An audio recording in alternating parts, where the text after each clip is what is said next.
umutambukanyi w'umukuru w'igihugu yatanze kuri uwa kane imfashanyo y'imfungurwa n'ibitenge ku bagwayi bagwariye mu bitaro vyitiriwe umwami Khaled.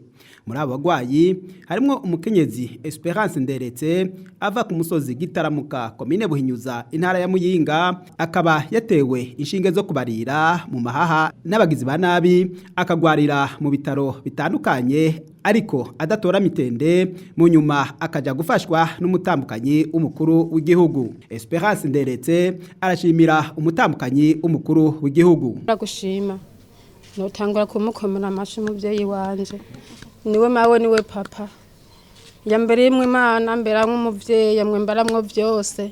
Imana imuhezagire, imuhimigisha, yakirwa n'ibihugu byose, amakungu asesere. Ndamushimiye, Imana imuhezagire, niwe n'uyu munsi inshinge bokweri barazinkuyemwo, kandi ahandi hose baravuze yuko ntaha muhira, nkicara muhira ngategeza ko Imana izovuga. Muga amaze kuvuga kuri wa kajya ko bazozinkuramo, naciye numva ndemye umutima wanje, numvise bantumyeko, naje nibaza ko birazokunda, kumva n'ahandi hose byase. Ariko Imana nyabushobozi kweri yabikoze, naho mvuga mpemuka ngo tunakomeye hatararuhuka, hazokira n'uburenyi mfise. Nayo muganga Stanislas Harakandi arongoye ibitaro kwa Khaled akavuga yuko abaganga bakoranye barashobora gukura inshinge mu mahaha ya Esperance Nderetse. Umugwayi yari afise inshinge mu mahaha, rumwe mu ihaha ry'ukubamfu irindi mu ihaha ry'ukuryo.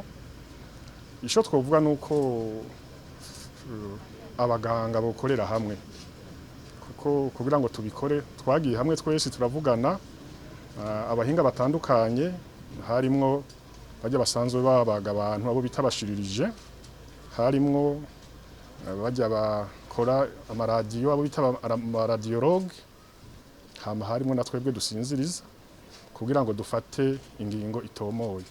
Rero muri make iyo habaye ingorane abaganga twokorera hamwe twese, kuko ari umuntu umwe ntiyovyifashe, kuko mwarumvise ko yagiye hirya no hino bikanka, ariko aje ngaha twarashoboye gukorana twese turi equipe, turashobora kuzimukuramo.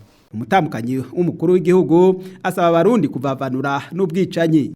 Abantu bagifise uwo mutima w'ubukoko bavavanure nawe, ko atavyo kwica kiremwa muntu, kubera umuntu wese aravuka hama akagera igihe agapfa.